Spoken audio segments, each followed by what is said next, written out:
All right, everyone, welcome to the TSL. We're getting deep into it today. This is a round of 8 where we've really cut the field down. We had just around 60 players to start off with, and here we are. This is the quarterfinals. We're at the cream of the crop. This is Chill from Canada. Welcome, or joined by always by the ninth day. Oh my god, Chill, I'm super excited, not just because it's these matches, but also because it is Valentine's Day weekend, which means that we're going to have two players today depressed, holding roses to their loved ones, saying, baby, I just didn't practice enough StarCraft and I lost. And she's going to be like, man, what StarCraft? So there's a lot on the line today, and I'm super excited to see how it's going to turn out. Right, and just an aside to that, my parents are in town. I haven't seen them for over a year because I've been in Asia or whatnot. I just haven't had the chance, and they're like, "Oh, we'll come join you on the weekend." I'm like, "Sorry, Mom, TSL is on. You'll have to come after 4 p.m." She's like, "What's TSL?" Don't worry about it. But we've got a big match lineup here today. We're gonna start with the second match, just briefly introing that. Actually, scratch that. We're gonna go through the map order first of all. We'll put today's matches up there. Today it's going to be a little less confusing. We've got the same map order for both matches, and that's going to be starting out on Fighting Spirit, Destination, and Outsider, and then, if necessary, we're going to move on to Neo Tornado and Andromeda. So we'll just walk you through the second match that we're going to be looking forward to. This is a monstrous match. We saw what Mondragon did to Braddock. He's going to be taking on Phoenix, the only race picker left in the TSL, so that's going to be happening second. But first, we're going to be looking at Sen against Ret. Yeah, and Sen versus Ret's going to be a hard matchup to choose who is the favorite to win. I know that Ret is a little bit of the Team Liquid favorite because, there's always so many interviews, he participates in the community, he has his stream up all the time. But Sen is an absolute beast. Not only is he a phenomenal Zerg player, but he's also very strong with the other races. I actually played him at the Grand Final in the 2005 WCG tournament, and he actually chose Protoss against me on the island map, and he just absolutely demolished me. So, he is a phenomenal player all around. Yeah, if we go ahead and take a look at what's on his screen, he's very, very old school. He has a host of huge results in a variety of WCGs in the past. We can see results, going far back into 2004, 2005, and as recent as 2009. So he's been in the scene for a long, long time. As you said, used to play Protoss, but now he's kind of settled on Zerg. The thing that's interesting about this tournament is he's basically had a bye into the quarterfinals. He got seeded, I believe he finished 11th, I don't have the screen up, but he was seeded into the round of 32, where he played Ghosta, which is not that big an opponent for someone like Sen, so not a big deal there. And then last round, in the round of 16, he absolutely dismantled Draco. Draco ended up looking like a C- newbie against Sen, so he hasn't really been put to the test. So this is going to be the first big showing for Sen in the TSL thus far. Yeah, I was super impressed with how well he was able to completely dissect Draco's play. And that is one thing I really love about a player who's as high a level as Sen. His Draco is obviously not a bad player whatsoever, but Sen is so good at sculpting his play to a very, very refined standard so that he can just absolutely maximize every little edge he ever gets. And as we see, he's an excellent all-around player. His versus Protoss clearly is best on the stat screen, but his versus Zerg that he's going to be doing today is also phenomenal as well. He uses the full gamut of strategies, but one thing I'm unsure about is how his micromanagement is. He's always been a very strong all-around player, but we've seen Ret really showcase some impressive Mutalisk micro, so I'm curious how Sen's going to be combating that.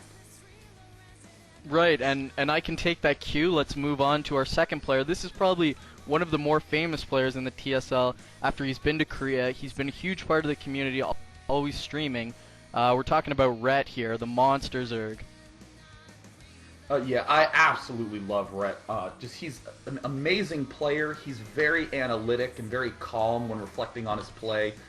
Is a very practice-heavy sort of person. A lot of times you'll get players who will, be a little bit disheartened by certain losses. But anytime Ret struggles, he immediately puts the practice in to, bump up to the next level. So Zerg vs. Zerg is the best example of it. He's known for his Terran vs. Zerg, and one day he just wanted to play a ton of Zerg vs. Zerg. Well, I mean, Korea forced him to be Zerg, but we're going to make it sound like it was his choice to just do it, right? And he practiced super hard, got to the round of 8 in Courage, only playing Zerg opponents. He did a phenomenal job against Castro, and no doubt he's been practicing ever since his previous match to make sure that he's in his top form against Zerg. Yeah, the one thing that's, as you mentioned, a little bit unfortunate for Red. I mean, at this point, I'm starting to feel bad for the guy. It's like a cruel fate that in the last maybe less than a dozen important matches, like really big matches, maybe the most important in his life, he's had to play a Zerg opponent, where his Zerg vs. Zerg at the start of that was not his most comfortable matchup. So I believe he played 5 Zerg vs. Zergs in Courage, and now he had to play Castro last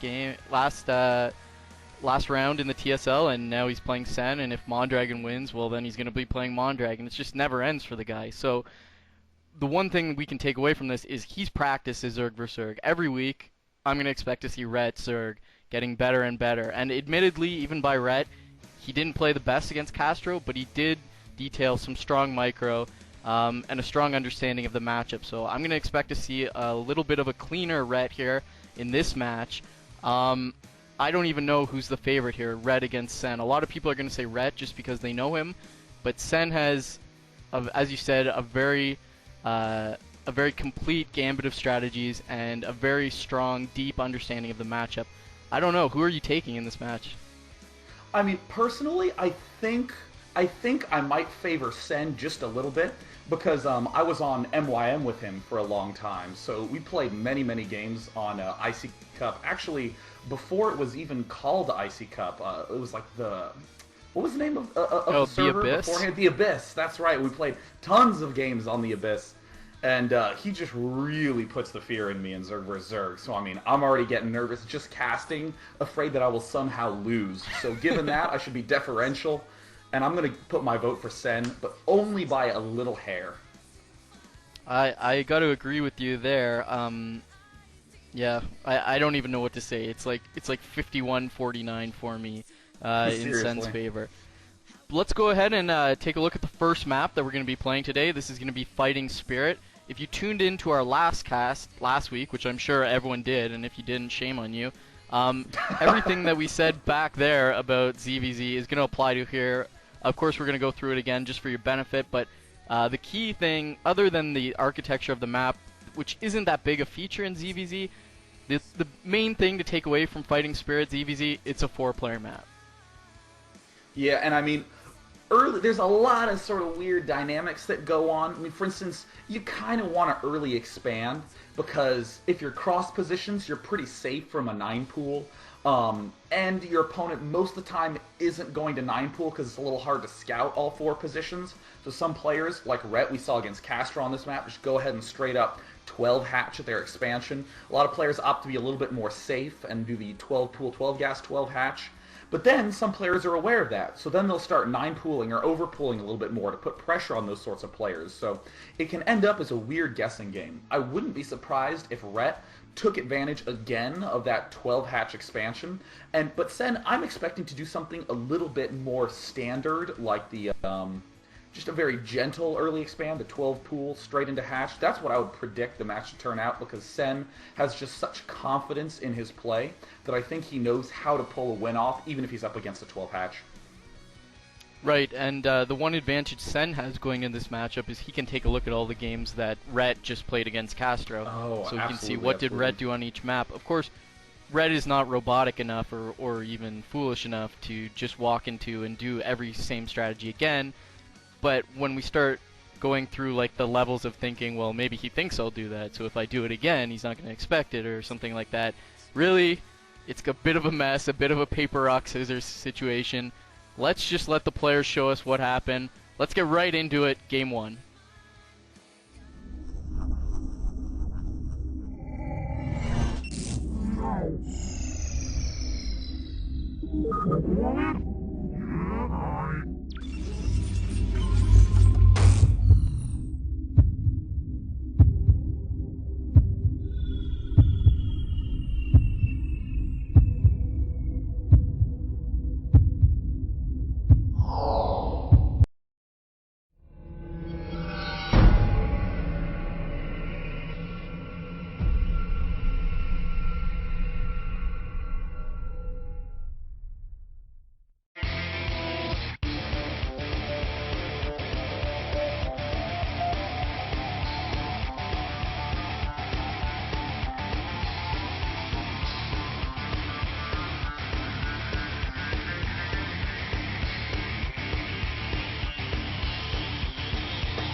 And here we are starting game one of Sen against Ret in the round of 8 of the PokerStrategy.com Team Liquid Star League.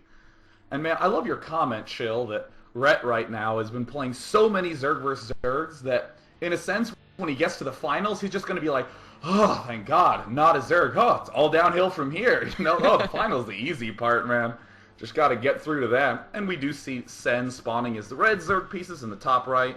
And we see Ret spawning as the orange Zerg pieces in the bottom right. One thing I'm noticing right away, I dislike Sen's scout pattern. I like Ret because notice the way that Ret is sending that first Overlord, it's going to pass right over the natural of that expansion at the bottom left, which means he can spot Lings coming out very early on. I'm curious what Sen's motivation is for scouting in the direction he's going in, because he won't be floating over his opponent's natural that way. Right, I think that's something even at the highest level that players just haven't thought their way through. When you're scouting a Terran, you want to keep your second Overlord safe, but your first one can kind of take a more dangerous pattern because it's not going to run into Marines. And this is something I don't doubt that Red is actually taking the time to send that Overlord and think, I want to send it to the natural because A, I can see a 12 hatch, B, I can see Lings running out. It seems to me Sen just picked a direction and sent it because there, as you said, there's nothing advantageous about sending it this way first.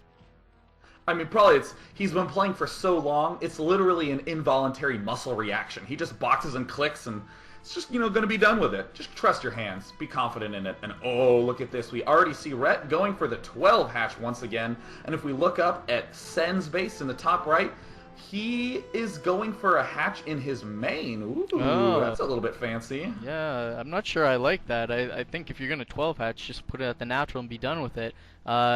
I mean, this is not going to be that big a deal until Ret secures his gas and gets that, and then Sen's really going to wish that his hatchery was at the natural. But you know what? I'm going to defend Sen here, because he's my bet. I'm going to bet you 10 esports bucks because I lost like 5 total last week, and I'm awfully red-cheeked about that. Devastated.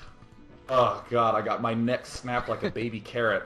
Oh, it was awful. But, one thing that's great about Sen's position is that he has a very narrow choke, and he really doesn't need to worry about that getting busted at any point in time. But if we look at Ret's natural, that's a fairly wide space to the left of that hatchery. So Sen oftentimes can make a whole bunch of lanes and force Ret to build a sunken colony that he may not want to build. And then that way, Sen's getting a little bit of an economic advantage and can potentially expand after that. And that's how he's going to end up pulling through in the mid-game. Well, I like what Sen did there. While the extractor was about 95% done, he sent just one drone to wait by it. So as soon as that gas popped, he sent in the single drone and then moved the other 2 over. A lot of players wait for it to pop and then send all 3, and you lose a little bit of efficiency here. We see their builds diverging a little bit. They're both going lair. Ret hasn't scouted his opponent, neither has Sen, but Ret's taken the more dangerous approach here, and so he needs to put down this sunken colony just to make sure he doesn't get broken by any initial lings. We see Zergling speed being researched by Sen. Unfortunately, Ret had to put that sunken down, so he can't afford Zergling speed. So a little bit of divergence here, which is always nice to see in ZVZ. Yeah, I mean, I love your observation about putting things in just a little bit early. I mean, that's a very subtle point in Zerg vs. Zerg. Everything counts. So we're already noticing, if you look at Sen's layer, it's a little bit ahead of Ret's layer. And they pretty much had identical builds. So I think that's very impressive that Sen's squeezing out those little edges as far as he possibly can. That's something we were talking about right before the match. Sen is just so good at being the hyper-efficient Zerg player that crushed me in 2005. Yeah, and we even see here he's got his drone ready. Oh, what? It looks like a bit of a mistake there. He had his drone ready to make Spire. I was expecting that to go down instantly. He gave a little bit of time back to Red. If we check their Spire timings, Sen ahead by about 30 HP. He could have been ahead by a little more, but I think he made a bit of a mistake there. But focusing more on the bigger picture here, we've got a lot of Zerglings coming out for Sen. Ret still doesn't have Zergling speed. I believe he doesn't, and he's not researching it, making a lot of Zerglings moving out. He's got to be careful here. He doesn't go too far. Now he sees the speedlings coming out. Looks like one Zergling of Ret's is going to slip in. A lot of Zerglings coming down for Sen now towards Ret's natural. Oh my god, I don't think Ret can defend this. His last 5 larvae were all drones. And look at this, he only has about 10 Zerglings. And here comes in Sen. Look, just Zerglings pouring out of his base. But Sen also has forgotten an Overlord, so that means Sen really needs to win right here. Either that, or he's just going to try to lose all these Zerglings and free up his food. I don't know if Ret's going to be able to hold it off. Oh, look at all of Ret's Zerglings fall. He just opted way too far in the drone direction, and look at this. It looks like Ret will not be able to hold this off. Ret is going to try desperately to hold his front, and the Sunken Colony does finish at the front, but it falls. And, there's Zerglings in his base. Just awful position right now for Ret in Game 1. Right, I feel like he should have just given up his natural and sunk in his main. He's actually doing a decent job not to lose too many drones, but the reinforcements from Sen coming up, cleaning up all the drones at the natural. The main is all but broken. All Sen needs to do now is get a few Mutalisks out. I mean, he probably doesn't even need that. Zergling Rally is probably going to clean this up, but we see a lot of Speedlings still in, going to work on the Spire. That forces Ret's drones out to come. Nice surround there, driving Sen back a little bit, but I feel like he's up against a wall now. He's going to lose his second hatchery, and really nothing he can do at this point unless Sen makes one of the biggest blunders we've ever seen in ZVZ. Yeah, but of course, Sen, known for not being awful, so I'm pretty sure he'll be able to pull this through. Look at him just darting right up the ramp, surrounding everything, just crushing this paltry Ling force that's at Ret's front. Ret has a Mutalisk out, but at this stage in the game, Sen already has more gas. Sen can pump out Scourge as necessary and take out small numbers of Mutalisks. Some nice micro by Ret, but his Spire does fall, and there's virtually no way that Ret can hold this off at this stage in the game. Good game. Looks like first game is going to Sen. Jesus. Yeah, very quick victory, and that's kind of the line you walk in ZVZ. You know, you don't want to make a lot of Zerglings, and then your opponent is playing a little bit defensively and making just a few less Zerglings than you, because then you run out with a worse economy. So what Ret's doing there is trying to guess the amount of Zerglings that Sen's going to make. Obviously, you guessed wrong, and that's the price. Yeah, I mean, real tough break at this stage in the game. But you know what? I think that is a nice opportunity for Ret to briefly re-examine some of his mistakes that he made in that game and make the proper adjustments in the future one. For instance, in that game, there was absolutely no scouting that really went on by Ret in that game. And I would have liked for him to just poke out a little bit earlier and see what was up. I mean, it makes sense that he was making all those extra Zerglings, excuse me, all those extra drones for his economy, because he really hadn't seen any movement in the center of the map. But really, if you see nothing in any matchup, especially Zerg vs. Zerg, you need to start getting a little suspicious and advance out a little bit early. And again, that's one of those issues with the 4-player map, and perhaps contributing is a little bit of Ret's inexperience in that matchup. Right, and on a personal level, this always happens to me in ZVZ. I'll focus on making my economy, get Ling broken, and then it's kind of like a little mental reset happens. Like, oh yeah, I have to play safe. I can't assume this is going to happen. I mean, that happens across all matchups, but especially in Zerg vs. Zerg for me. So I think that's something Ret is actually, either consciously or unconsciously, it's going to reset something in his brain, saying, I need to scout better, I need to play a little bit safer, ensure that I get those Mutalisks out. I don't need to be, taking this big of a risk. And our next map is Destination, and in almost every matchup, it's the cool, unorthodox map where all the fancy schmancy stuff can happen. But in Zerg vs. Zerg, it's pretty straightforward. I think it's the most straightforward matchup on Destination, because there's a specific place you will scout to first, your opponent's natural.